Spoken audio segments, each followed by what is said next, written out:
హల్లెలూయా. నీ క్రియలను, నీ యొక్క కష్టములను, నీ యొక్క సహనమును నేనెరుగుదును. ఆమేన్. ఈ రోజున పరిశుద్ధాత్మ దేవుడు తన వాక్యము అనే ప్రత్యక్షతతో నీతోనే మాట్లాడుచూ ఉన్నాడు.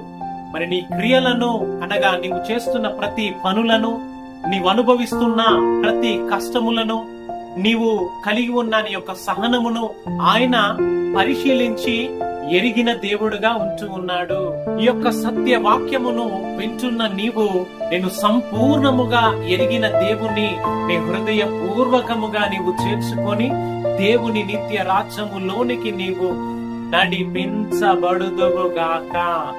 ఆమేన్. ఆమేన్.